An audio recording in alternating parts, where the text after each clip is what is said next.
Welcome back to our channel Needles and Threads.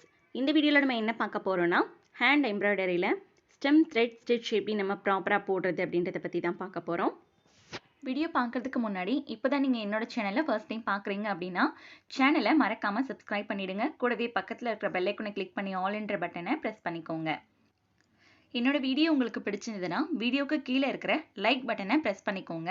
நீங்கள் கொடுக்குற ஒவ்வொரு லைக்ஸும் எனக்கு இன்னும் நிறைய வீடியோஸ் போடுறதுக்கு ஒரு மோட்டிவேஷனாக இருக்கும். வீடியோ பற்றினா உங்களோட ஃபீட்பேக்கை கமெண்ட் செக்ஷனில் ஷேர் பண்ணுங்கள். உங்களோட டவுட் எதுவாக இருந்தாலும் கமெண்ட் செக்ஷனில் என்கிட்ட கேளுங்க, நான் உங்களுக்கான ரிப்ளை உடனே கொடுக்குறேன். ஸ்டெம் த்ரெட் ஸ்டிச் போடுறதுக்கு நார்மலாக நம்ம எப்போதும் போல் எப்படி ஸ்டெம் ஸ்டிச் போடுவோமோ அதே மாதிரியே ஒரு லைனில் வந்து நீங்கள் ஸ்டெம் ஸ்டிச் போட்டுக்கோங்க. ஆல்ரெடி நம்ம சேனலில் டீட்டெயில்டாக சொல்லியிருக்கோம். ஸோ யாராவது பார்க்காம இருந்தீங்கன்னா அவங்களுக்காக அகெயின் நான் மறுபடியும் இதில் சொல்கிறேன். ஃபர்ஸ்ட் ஒரு லைன் போட்டு அதில் ஏபிசிடின்னு மென்ஷன் பண்ணிக்கிறேன். இதில் வந்து ஏ வழியாக கீழேருந்து மேல் பக்கமாக எடுக்கிறீங்க. எடுத்த த்ரெட்டை பி வழியாக கீழே இன்செர்ட் பண்ணுறீங்க. ஓகேவா? இன்செர்ட் பண்ணிவிட்டு அதை கையில் ஹோல்ட் பண்ணிக்கோங்க. அதுக்கப்புறமா ஏக்கும் பிக்கும் நடுவில் இருக்கிற கேப் வழியாக அந்த நீடில் வெளியில் எடுங்க. அகெயின் அதை சி வழியாக கீழே வந்து இறக்குறீங்க. பி வழியாக வெளியில் எடுக்கிறீங்க. நூல் வந்து எந்த பக்கம் இருக்குது அப்படின்னு பார்த்துக்கோங்க. ஒரே பக்கமாக இருந்தால் தான் ஸ்டெம் ஸ்டிச் மாதிரி கரெக்டாக வரும். இல்லைன்னா மாறி மாறி போச்சுன்னா அந்த ஸ்டெம் ஸ்டிச்சுக்கான ஸ்ட்ரக்சரே கிடைக்காம போயிடும். ஸோ அதை நோட் பண்ணிக்கோங்க. ஸோ இப்போ டி வழியாக இன்செர்ட் பண்ணி சி வழியாக எடுக்கிறோம். விஷயம் என்னென்னா, நம்ம ஒரு இடத்துல இருந்தே இன்னொரு இடத்துல இன்செர்ட் பண்ணும்போது அதோட சென்டர் பாயிண்ட்லேருந்து நம்ம வந்து நீடில் வெளியில் எடுக்கணும். ஓகேவா? ஒரு பாயிண்ட்லேருந்து இன்னொரு பாயிண்டில் இறக்குறோம். ஸோ ரெண்டுக்கும் நடுவில் எந்த பாயிண்ட் இருக்கோ அந்த பாயிண்ட்லேருந்து எடுக்கிறோம். ஓகேவா? இதுதான் கான்செப்ட்டு. ஸோ இதை நல்லா ஞாபகம் வச்சுக்கோங்க. இப்போ நீங்கள் ஸ்டிச் போட்டு லாஸ்ட்டாக முடிக்கும்போது இந்த மாதிரி வந்து கீழே த்ரெட்டை எடுத்துகிட்டு நீங்கள் நாட் போட்டு முடிச்சுக்கலாம். ஓகே, இப்போ நான் வந்து இன்னொரு லைன் வந்து உங்களுக்கு போட்டு காட்டுறேன். எப்படி போடுறேன்றதை பாருங்கள். சின்ன ஸ்டிச்சாக போட்டு காட்டுறேன் இப்போது. ஓகே, ஸோ ஒரு இடத்துலேருந்து நீடில் வெளியில் எடுத்துட்டு அகெயின் அதோட சென்டர் பாயிண்ட்லேருந்து எடுக்கிறேன். கரெக்டாக பாருங்கள். இப்போ நெக்ஸ்ட் டைம் எடுக்கும்போது ஒரு ஸ்டிச் முடிஞ்சிருக்கும் இல்லையா, ஃபஸ்ட்டு ஸ்டிச்சு, அந்த எண்டிங் பாயிண்ட்லேருந்து நம்ம வெளியில் எடுக்கிறோம். ஸோ இப்போ வந்து எங்கே முடிஞ்சிருக்கோ அந்த இடத்துல தான் நெக்ஸ்ட்டு நம்ம வெளியில் எடுக்க போகிறோம். ஓகேவா? அப்படின்றப்ப நம்ம நீடில் வெளியில் எடுத்த இடத்துல இருந்து இப்போ உள்ளே இறக்குற இடத்துக்கு நடுவில் வந்து அந்த ஸ்பேஸ் வந்து கரெக்டாக வரும். ஸோ கரெக்டாக நோட் பண்ணுங்கள். நான் சொல்கிறது ஒரு வேளை உங்களுக்கு கன்ஃபியூஷனாக புரியாத மாதிரி இருந்துச்சுன்னா வீடியோவை கிளியராக வாட்ச் பண்ணிங்கன்னா என்னன்றது உங்களுக்கு நல்லாவே புரியும்.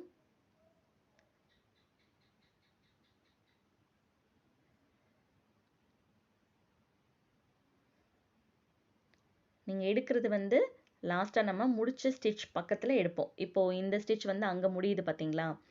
ஸோ அந்த ஸ்டிச் பக்கத்தில் எடுப்போம். ஸோ அதுதான் வந்து இந்த ரெண்டு த்ரெட்டுக்கும் நடுவில் உள்ள சென்டர் பாயிண்ட்டு. ஓகே, இப்போ நீங்கள் இந்த ஸ்டிச்சோட பேக் சைடு திருப்பி பார்த்தீங்கன்னா உங்களுக்கு ரன்னிங் ஸ்டிச் வந்து இருக்கிற மாதிரி இருக்கும். அப்போ தான் நீங்கள் போட்டிருக்கிற ஸ்டெம் ஸ்டிச் வந்து கரெக்டாக போட்டிருக்கீங்க அப்படின்னு அர்த்தம். ஸோ பேக் சைடில் திருப்பி பார்க்கும்போது ரன்னிங் ஸ்டிச் தான் உங்களுக்கு தெரியணும்.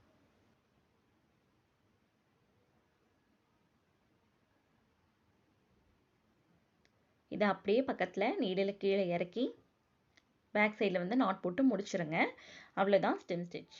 இப்போ நீடில் த்ரெட்டோட கலரை சேஞ்ச் பண்ணிக்கோங்க. 3 ஸ்ட்ராண்ட்ஸ் வந்து நீடில் நான் எடுத்திருக்கேன். 6 ஸ்ட்ராண்ட்ஸ் கூட நம்ம த்ரெட்டுக்கு வந்து யூஸ் பண்ணலாம். பார்க்கறதுக்கு இன்னும் கூட அழகாக இருக்கும். ஸோ நீங்கள் எந்த இடத்துல ஸ்டெம் ஸ்டிச் வந்து ஸ்டார்ட் பண்ணீங்களோ அதே இடத்துல இருந்து தான் நீடில் கீழேருந்து மேல் வழியாக வெளியில் எடுக்கணும். எடுத்துட்டு நீங்கள் ஒவ்வொரு ஸ்டெம்க்கும் நடுவில் இந்த மாதிரி நீடில் கொடுத்து வெளியில் எடுக்கிறீங்க. பட் நூலை வந்து ஃபுல்லாக உள்ளே இழுத்துறாமல் இந்த மாதிரி கொஞ்சம் நூலை வந்து நீங்கள் ஹோல்ட் பண்ணி வைக்கணும். இதுதான் த்ரெட் ஸ்டிச்சு. நம்ம நிறைய த்ரெட் ஸ்டிச் வந்து போட்டிருக்கோம் ஆல்ரெடி. போட்டவங்களுக்கு இது நல்லா புரியும். யாராவது இது வரைக்கும் ட்ரை பண்ணலை அப்படின்னா வீடியோவை கிளியராக பாருங்கள், உங்களுக்கு புரியும். நம்ம வந்து நீடில் இன்செர்ட் பண்ண போகிறது கிளாத்துக்குள்ளே பஞ்ச் பண்ண தேவையில்லை. த்ரெட்டுக்கும் ஸ்டெம் ஸ்டிச் போட்டிருக்கோம் இல்லையா, அந்த த்ரெட்டுக்கும் கிளாத்துக்கும் நடுவில் வந்து ஒரு ஸ்பேஸ் இருக்கும். ஸோ அந்த ஸ்பேஸ் வழியாக தான் நம்ம நீடில் உள்ளே கொளுத்து வெளியில் எடுக்கிறோம். ஸோ எப்படின்றத வீடியோவில் நீங்கள் கவனமாக பார்த்தீங்கன்னாலே புரியும். பிகினர்ஸ் வந்து ப்ராக்டிஸ் பண்ணுறதுக்கு 15 சென்டிமீட்டருக்கு ஒரு 2 லைன் போட்டு நீங்கள் நல்லா ப்ராக்டிஸ் பண்ணிக்கோங்க. அதுக்கப்புறமா 15 சென்டிமீட்டருக்கு கம்மியாக இல்லாத மாதிரி ஒரு டிசைன் வந்து செலக்ட் பண்ணிக்கோங்க. அந்த டிசைனில் இந்த த்ரெட்டோட ஸ்டிச்சை வந்து நீங்கள் ப்ராக்டிஸ் பண்ணி பாருங்கள். யூஸ்வலாக நம்ம த்ரெட் ஸ்டிச் வந்து ப்ராக்டிஸ் பண்ணுறதுக்கு பிக்சர் செலக்ட் பண்ணும்போது அதை வந்து ரொம்ப கவனமாக செலக்ட் பண்ணணும். நார்மலான பிக்சர் வந்து நீங்கள் செலக்ட் பண்ணிட்டீங்க அப்படின்னா த்ரெட் ஸ்டிச்சுக்கு சுத்தமாக நல்லாவே இருக்காது. நீங்கள் வந்து இமேஜின் பண்ணி பார்க்கணும் இந்த பிக்சருக்கு த்ரெட் ஸ்டிச் வந்து கரெக்டாக இருக்கா அப்படின்னு.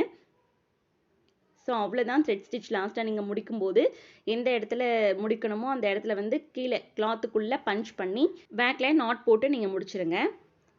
ஸ்டெம் த்ரெட் ஸ்டிச்சுக்கு நான் ப்ராக்டிஸ் பண்ணும்போது செலக்ட் பண்ண டிசைன் இதுதான். இந்த மாதிரி நீங்கள் கார்னரில் டாப்லலாம் வந்து நீங்கள் திருப்பும்போது அப்படியே கண்டினியூ பண்ணக்கூடாது. த்ரெட் ஸ்டிச்சை எந்த இடத்துல நீங்கள் கார்னர் பாயிண்ட் வருதோ அந்த இடத்துல கிளாத்துக்குள்ளே பஞ்ச் பண்ணி பேக் சைடு திருப்பி நாட் போட்டுட்டு அகெயின் நீங்கள் அதுக்கப்புறமா பக்கத்தில் இருக்கிற ஸ்டிச்சை வந்து ஸ்டார்ட் பண்ணணும். ஆல்ரெடி நான் சொல்லியிருக்கேன் மோட்டிவ் எப்படி போடுறது அப்படின்ற மாதிரி. ஸோ டிசைன் போடும்போது இந்த விஷயங்களெல்லாம் நோட் பண்ணிவிட்டு போடுங்க. ஓகே, இந்த வீடியோ உங்கள் எல்லாருக்குமே புரிஞ்சிருக்கும்னு நினைக்கிறேன். வீடியோ பிடிச்சிருந்தா வீடியோவை லைக் பண்ணுங்கள், ஷேர் பண்ணுங்கள், சப்ஸ்கிரைப் பண்ணுங்கள். கூடவே பக்கத்தில் இருக்கிற பெல் ஐக்கானை கிளிக் பண்ணி ஆல் என்ற பட்டனை ப்ரெஸ் பண்ணிக்கோங்க. தேங்க்ஸ் ஃபார் வாட்சிங்.